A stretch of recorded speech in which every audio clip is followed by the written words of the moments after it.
As Pahlavan mentioned, there is 3 speakers. We are missing one speaker, Jerry Flynn from Verizon Wireless. He actually had a last minute on Friday.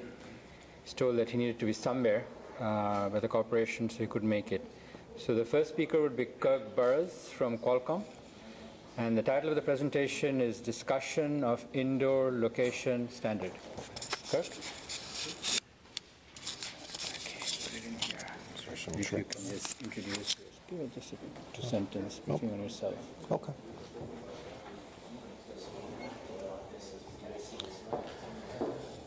Okay, hello. My name is Kirk Burroughs, and I work for Qualcomm. I've been there, I think, a little over 10 years now. Came from the Snaptrack startup that Qualcomm bought.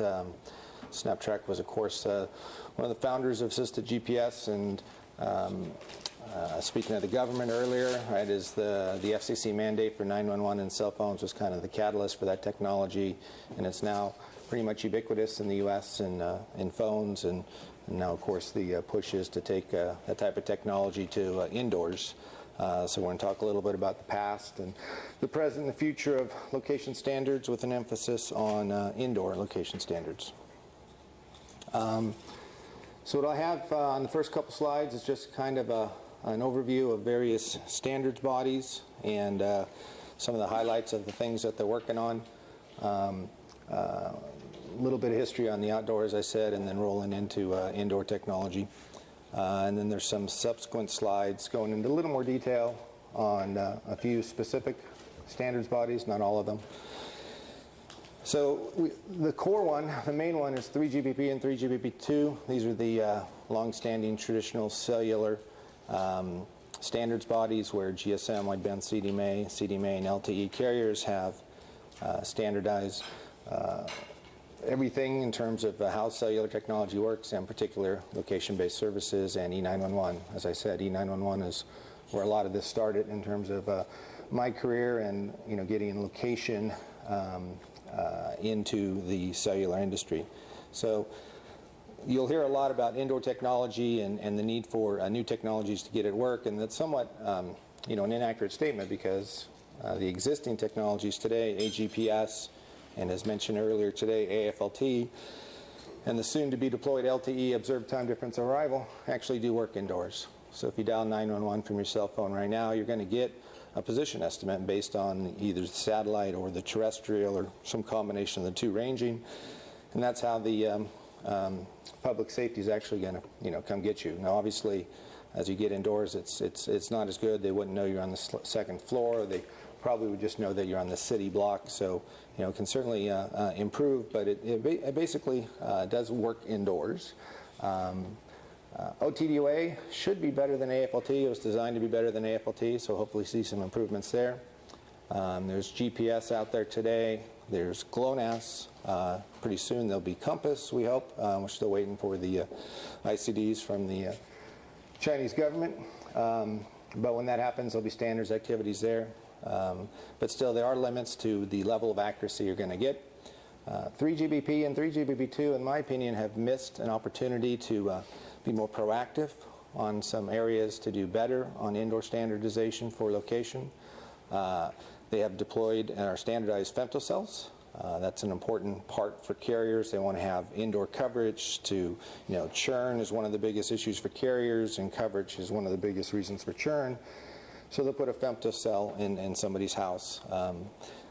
The carriers solved 911 on a femtocell by cheating a little bit and basically just giving the position of the femtocell, either provisioned or the GPS fix of the femtocell, assuming a residential deployment. But there's nothing in the standards that allow that to be fully leveraged into a more broader positioning technology for generic location-based services on the indoors. Additionally, there's a lot of work with wireless LAN interworking so that IP services can transition from wireless WAN to wireless LAN, both just for necessity and also now with some sense of urgency for data offloading. But all the activity in 3GPP and 3GPP2 is not really discussing the implications of location-based technology. And I think it's kind of a an area where the main companies in 3GPP and 3GPP could probably be more aggressive, because one of the main themes of my talk is that there's not a cohesive strategy for location-based standardization on the indoor front. OMA basically created an IP version, or what we call a user plane version, of the location-based standards that were defined by 3GPP and 3GPP2. And they exist, they're borderline ubiquitous actually, and around the world, especially SUPL 1.0 for the GSM and wideband CDMA carriers. And SUPL 2 will be ubiquitous for all the carriers, because it's what enables, it uses LTE. But it's just equivalent to what 3GP and 3GPP2 did. So it gives you AGNSS, AFLT, LTDOA type positioning technologies. But OMA has gone one step further, and they're working on SUPL 3.0 and LPP 1.0. And these two standards collectively give a great framework for indoor location standards. So I'm going to expand a little bit on that in my presentation, because I think that's the most interesting area for the folks in this room to spend some cycles. And I'll go into some of the other activities. IEEE is actually an interesting one. If you look at 802.11v or 802.11u, these are actually very, very old standards, and they're just gathering dust, and there's no commercial implementations of them. But 802.11v allowed for the access point to extract RSSI and RTT measurements from a Wi-Fi chipset. And then you could then calculate a position estimate of the mobile. And it was bidirectional, and it's a very powerful standard in terms of what's in it, but it's wireless LAN specific, and it's at the layer 2 layer. So it's not, doesn't have a framework, doesn't have a complete solution. And you'll see that many other standards have actually stole from 802.11b the actual measurements. IETF did it. That's if you look at some of the IETF standards that are out there today for now at the IP layer, so going up from L2 to the IP layer, moving these 802V measurements back and forth, but in an IETF framework. And you'll see later that OMA has done the same thing. IETF's also done some different addresses or different formats for the position location, like civic addresses, right? The 3GPP and 3GPP2 are X and Y, arguably Z as well, but 911 and most services are just focused on X and Y. IETF introduced a civic address, indoor positioning, relative positioning, so an X, Y, Z coordinate system off of one corner of the building. So those are important pieces of the indoor location standards, but not a whole framework. Some other areas where there's work going on, the FCC. It's not a standards body, of course, but it's influential and results in solutions being defined. The 50-meter accuracy for outdoor positions has been around forever. That's what 3GPP and 3GPP2 is strive to solve. But there is a working group that the FCC has just sanctioned called SISRIC. I can't remember what the acronym stands for, Security and Reliability something. This is the third time this group's come together. And in a sub-working group of it, Working Group 3, just by coincidence, the name, they're working on several things. And the one that's relevant to today's topic is the indoor location. So they're trying to figure out what should the FCC mandate, or what should the FCC consider in terms of indoor 911 services, or how does 911 work indoors. And just to show you how complex everything is, one of the very first tasks that they have to do, and they're not making very much progress on, is what's the definition of indoors? Right? Does it have to have 4 walls? Does it have to have a ceiling? Right? I don't think SISRIC is going to come to any grand conclusions in terms of specifying a mandate for indoor 911 in the short time frame, but that's a good thing, because I don't think the industry is ready for it.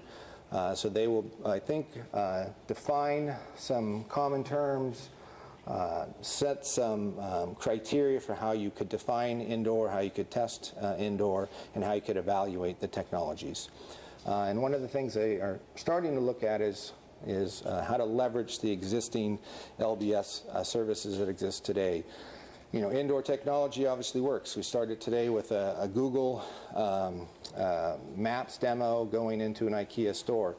So clearly there is some technology out there that works, but you know, is it reliable enough for 911? It works in IKEA, but it doesn't work in the Walmart store right next to it, and if 911's wrong, you know, that can be a problem. Liability issues and the whole 9 yards. So, but I think the FCC wants to figure out a way of leveraging the commercial deployments and the commercial success, either, you know, in a friendly fashion or non-friendly fashion. This is something we'll have to deal with in terms of how the FCC gets involved. TTA is the Korean standards body, so it's the equivalent to like ETSI in Europe, or TIA over here in America. And this is an interesting group because they are actually defining what is, in my mind, a pretty complete indoor location solution based on wireless LAN. They have a standard like 802.11b that allows access points and Wi-Fi enabled chipsets to move measurements back and forth and for position estimates to be calculated. They allow access points to locate each other via some relative scheme of everyone hearing each other, so some relative time of arrival and signal strength measurements. So if you don't know, if you know where one access point is but you don't know where the other access points are, you can kind of learn what they are. And then they even have a standard for 2 disparate service providers sharing Wi-Fi data access points. So the Korean government is very serious about getting indoor positioning to work, partially for emergency services. The Korean operators are deploying access points in a very controlled fashion, so they are the carriers know where they are. They have a good base station almanac of them, and there's open interfaces to enable all of this. It's a great model. If the industry as a whole could somehow model after it, I think, you know, we could have a workable solution. And as I said earlier, OMA is starting to do a little work here if you factor in some of the IETF specs that are out there as well. There's some other stuff here I'll go over really quickly. W3C, this is more at the application level side. This is where stuff like HTML5 is starting to be defined in terms of location-based functionality. And then there's some historical APIs in place today that you'll find in your browser and, you know, are the foundation of the user experience for location-based applications. Things like device orientation are standardized. They're just starting to get into new areas of work like reverse geocoding and stuff like that. It's not done yet, but certainly areas we should pay attention to and fold into the master strategy if we have one. Open Geospatial Consortium, once again, just more information on the application side. So there's markup languages to define navigation routes to make applications easier to use. Probably not all helpful on the emergency services side in terms of the 911, but maybe helpful in terms of the Department of the Defense type presentation we just saw.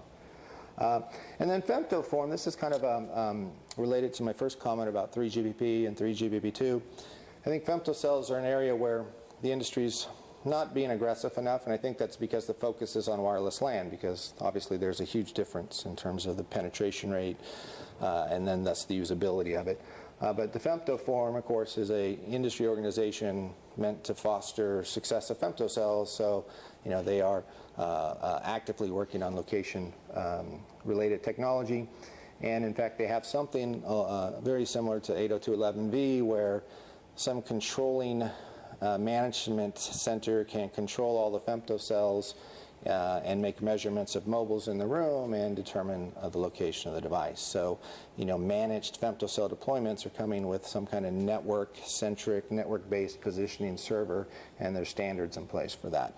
That same model could be used in wireless LAN, and maybe wireless LAN and femtocells converge in terms of their form factor and deployment.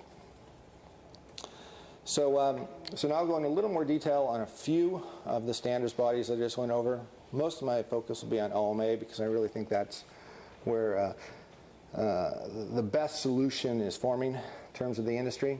So, you know, SUPL 3.0 is just a numbering system, right? SUPL 1 enabled basic services over 2G and 3G. Supple 2 enabled more advanced services over 4G, geofences and tracking type applications, but it was still just using the underlying control plane positioning technologies of assisted GNSS and AFLT and LTDA.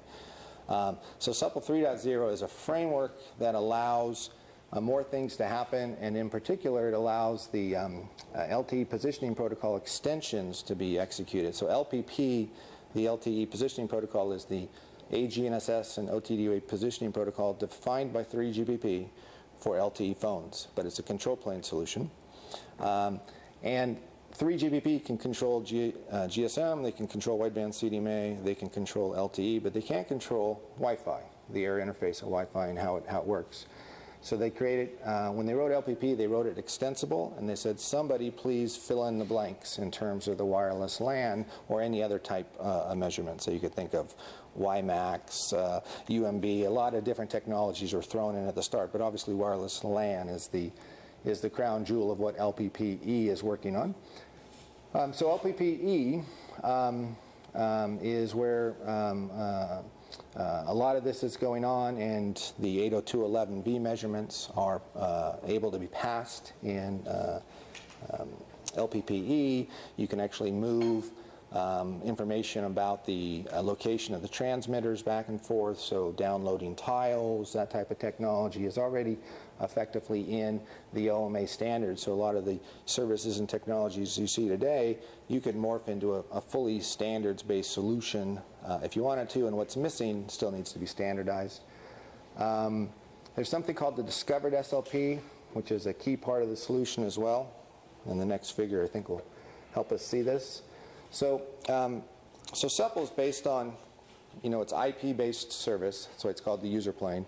So your phone goes to your home SLP, Supple Location Platform. And so if you have a phone from a carrier that's deployed Supple, this is where you get your location-based services. And the location-based services are, once again, based on the outdoor positioning technologies of AGNSS and AFLT, and they're based on wireless WAN base station almanacs, knowing where the transmitters at the wireless WAN level are. And you communicate with that, and you can get a position estimate.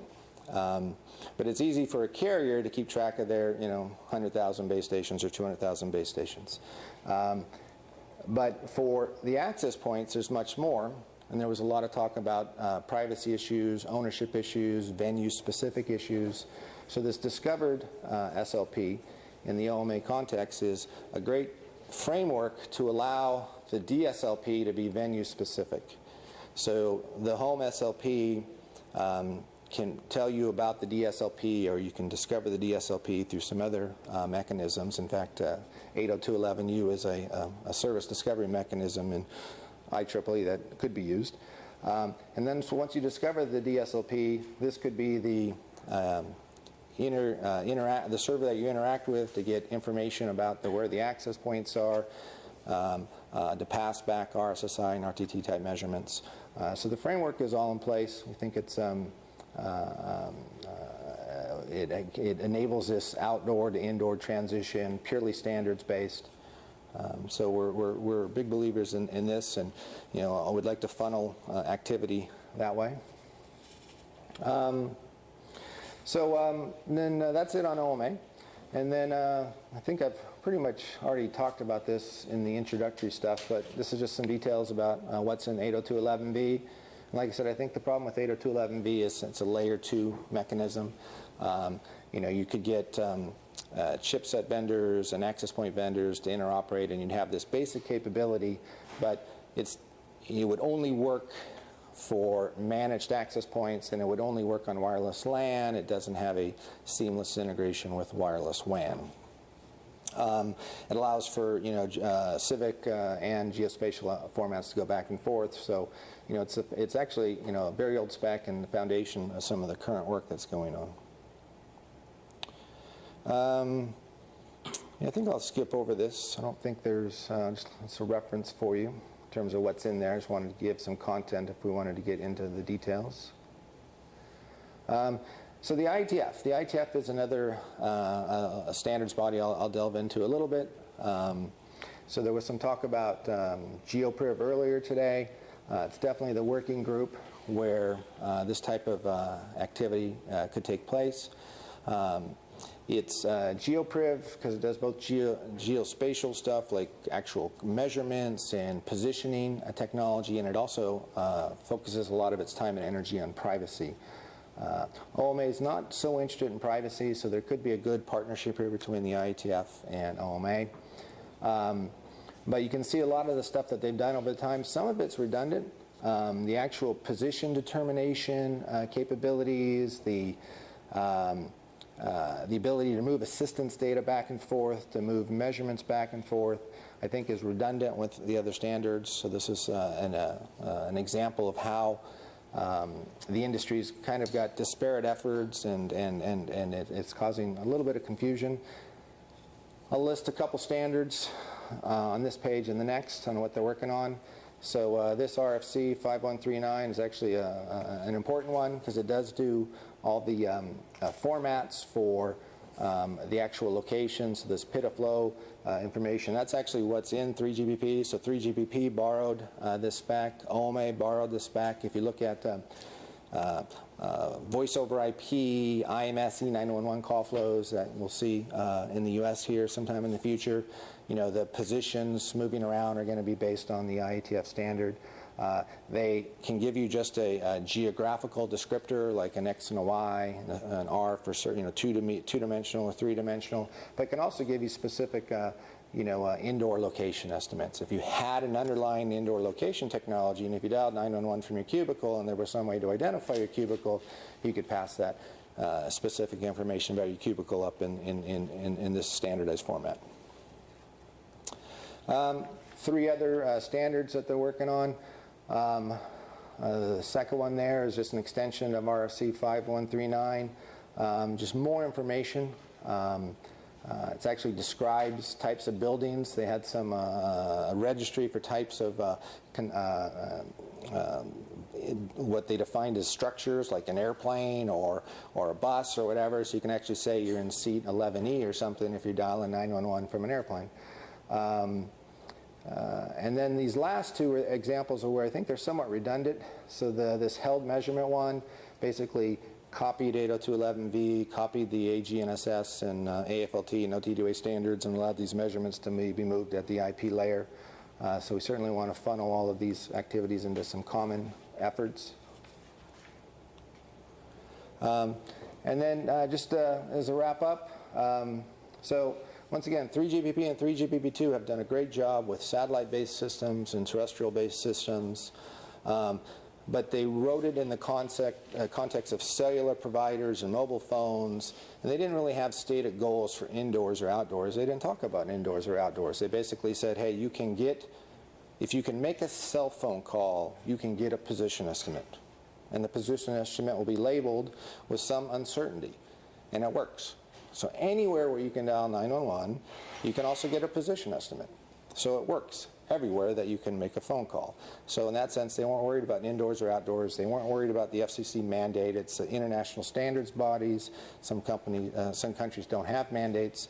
So they basically just defined a complete solution, but without specific targets, let's say, on accuracy or the ability to represent indoor locations. Everything was in the X, Y, Z format.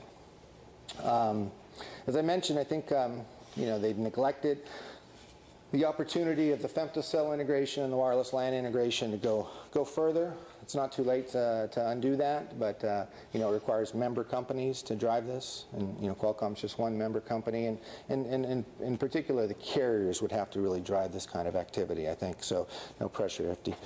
So.